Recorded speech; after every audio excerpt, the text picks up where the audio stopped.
मैं Tim Hortons और क्या कहते हैं पीएसएल का मैच देखने वाले और कराची दो दरिया में खाने वालों की बात नहीं कर रही।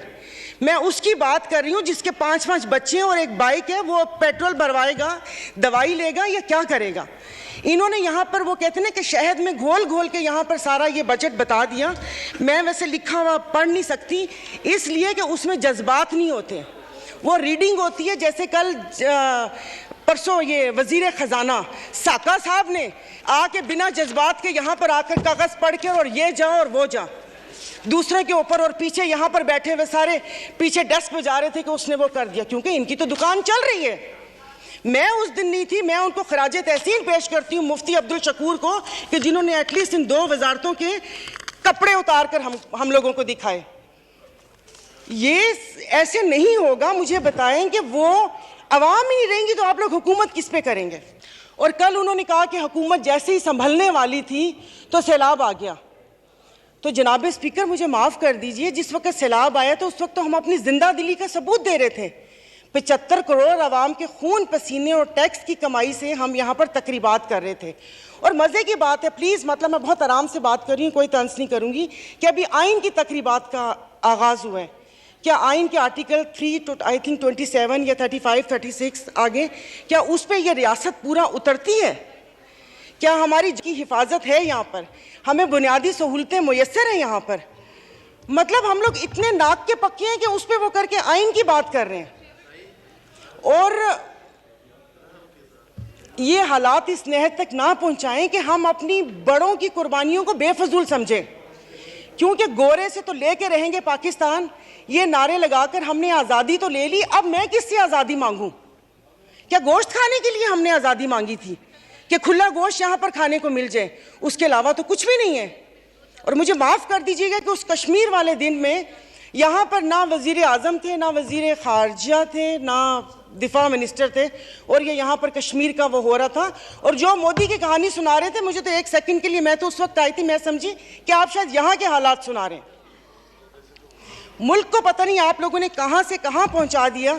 टैक्सीज की बात करें, जैसे अभी मेरे भाई ने बोला कि रमज़ान आने वाला है, मशरूबात पर, अरे मीठे मशरूबात पर क्यों टैक्स लगा रहे हैं? कड़वे मशरूब को लीगल करके उसके ऊपर टैक्स लगाएं ताकि रेवेन्यू भी मिले पाकिस्तान को। मीठे मशरूबात एक गरीब रोज़ा रख के एक उसकी ख्वाहिश होती है रूह अफ़ज़ा पीने की या वो करके, और उन्होंने कहा बाकी चीज़ों पे टैक्स नहीं लगा। मुर्गी गोश्त महंगा नहीं हुआ, वो अल्हम्दुलिल्लाह हमारे पाकिस्तानी खुद ही महंगा कर लेंगे। जनाब स्पीकर, अभी वज़ीर आज़म साहब ने कहा था कि ये जो थर्ड कोल है ये गेम चेंजर होगा, उसके ऊपर तो टैक्स लगा दिया, वो क्या गेम चेंजर होगा? और नहीं, उसको हलाल कर दे, मीठा तो गरीब पीते हैं, आप लोगों को उसको लीगल करके उसके ऊपर टैक्स लगा देना चाहिए। तो जनाब स्पीकर, ये सब बैठ के इसके मसले को, मेरी बात सुनिए मोहतरमा, मैं एक तवज्जो आपकी दिलाना चाहता हूँ कि सेनेट की तरफ से फाइनेंस सप्लीमेंट्री बिल पर सिफारिशात मौसूल हो चुकी हैं, जिनकी कापियाँ आपको मुहैया कर दी गई हैं, लिहाजा आप उन पर भी बहस करना चाहें तो कर सकती हैं। सर, अभी कौन सी कॉपियाँ? और आज हालात तो यहाँ पर हैं कि आज पावर की मीटिंग है और रात को 90 सफ़ों का एक पम्फलेट आ गया था। मैं 90 सफ़े रात को बैठ के पढ़ती और ये यहाँ पर आके करती। जनाब स्पीकर, ये ऐसी बात करते हैं यहाँ पर। अब मैं, सायरा बानो नाम है, एक्टिंग भी बहुत अच्छी करती हूँ। इन सब की आवाज़ के साथ इनको इनका कोरम याद दिलाऊंगी। जो यहाँ पर 5 दिन लगातार आप करो तो हलाल, यानी कि अपनी तकरीर जारी रखिए। आप अपनी तकरीर तो ये यहाँ पर जनाब स्पीकर, इनको नो क्रॉस टॉक प्लीज।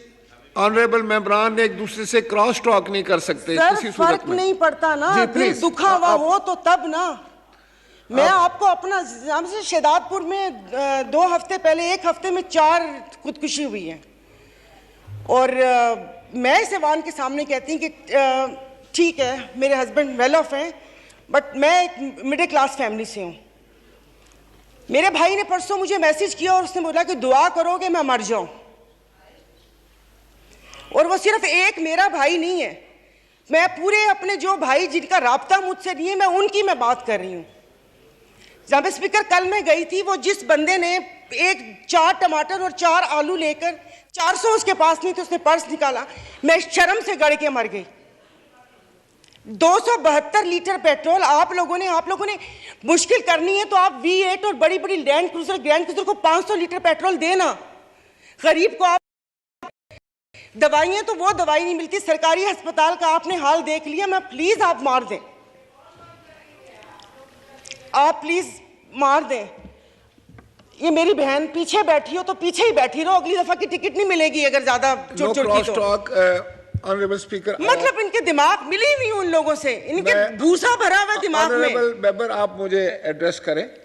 और नहीं सर, ये ऐसे बोलती कोई काम है नहीं, पार्टी में कोई पूछता है नहीं, और यहाँ पर आके सिर्फ ये 4 अल्फाज बोल के और उसको वो कोशिश करती है कि हमने भी उंगली कटवा के शहीदों में नाम लिखवाया है। मतलब ये कौन लोग हैं? आप जारी रखें। तो आप मुझे बताइए, अशराफिया तो चली जाएगी यहाँ से, तो हम बदमाशियों को मार देना कि इस मुश्किल हालात में भी जीने की ख्वाहिश रखते हैं, ये बदमाशी नहीं है तो और क्या है?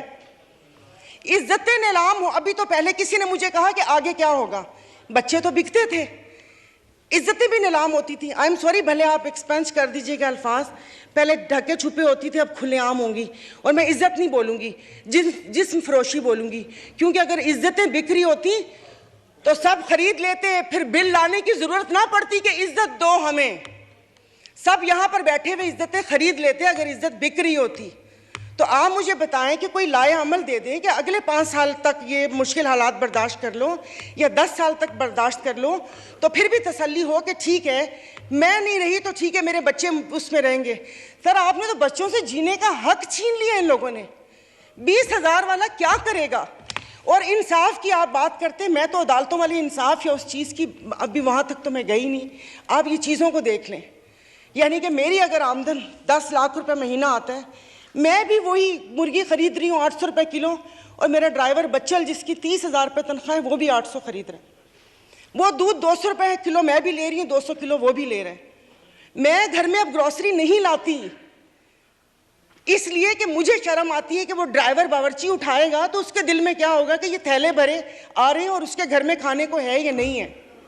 2-2 किलो की चीज़ मंगवा लेती हूँ कि जाओ बेटा सामने से लेकर आ जाओ। तो आप मुझे बताएं, मतलब थोड़ा सा जीने का हक दे दे, खुदा पाक को जाके जवाब देना। यहाँ पर आप आयतें पढ़ाते हैं, आयतें पर्दा कर चुकी हैं, आयतें पर्दा कर चुकी हैं। अभी ये कहते हैं वो तकरीना, ये इनको शर्म नहीं आती, रात के अंधेरे में पेट्रोल का पंप गिराते हैं, तो वो भी जरूर रात के अंधेरे में पेट्रोल का पंप गिराते हैं। मुझे तो समझ नहीं आ रही थी, चश्मा नहीं था, मैंने कहा ये क्या हो गया, शायद मैं रात को रोई हूँ, अल्लाह पाक ने मेरी दुआ सुन ली। पता चला वो पिछले थे मैसेजेस ना, जब वो यहाँ पर बैठा करते थे। अब सब कुछ जायज़ है, सब कुछ हलाल है। यहाँ पर बहुत तुर्की हमारे भाई हैं, और शुक्र अल्हम्दुलिल्लाह शाम का नाम भी लिया, क्योंकि पहले 1 हफ्ता तो उस बेचारे का नाम ही नहीं था। फिर जब इंटरनेशनल मीडिया ने डालना शुरू किया तो हमने भी शाम बोलना शुरू कर दिया। हमारे भाई हैं, हमारे मुश्किल वक्त में खड़े होते हैं, दिलो जान से मदद करनी चाहिए।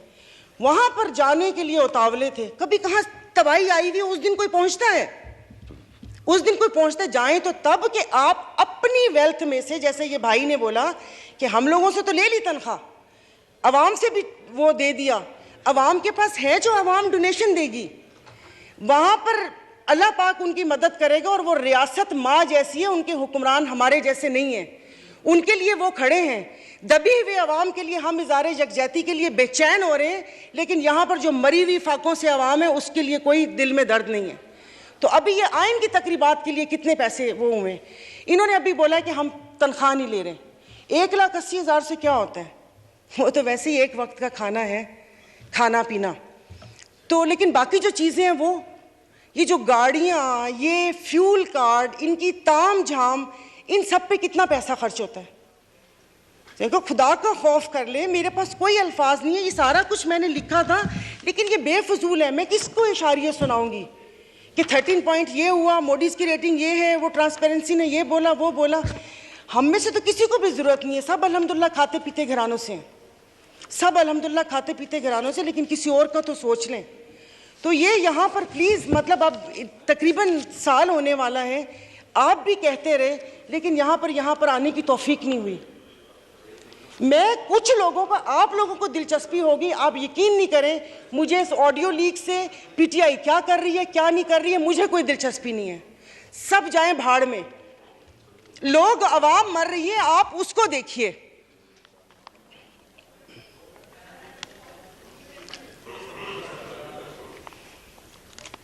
तो खुद ही कह लेते इनसे सिफारिश क्यों करवाएं। मोहतरमा कंक्लूड कीजिए, वाइंड अप कर ले।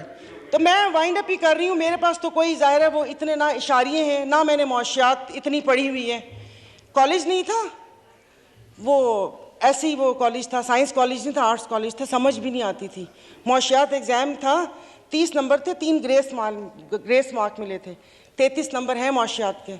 और एक ही याद है कि इंसान मौशी जानवर है, लेकिन घर का किचन चलाती हूँ, घरेलू औरत हूँ, तो मुझे पता है कि ये सब, आई एम सॉरी, ये सब बकवास है ये जो बता रहे हैं। इससे ये होगा, इससे वो होगा, इससे ये होगा, इससे वो होगा। जिस वक्त खाना बनाने या किचन में खड़े ना, उस वक्त आटे दाल का भाव पता चलता है। शुक्रिया, बहुत मेहरबानी।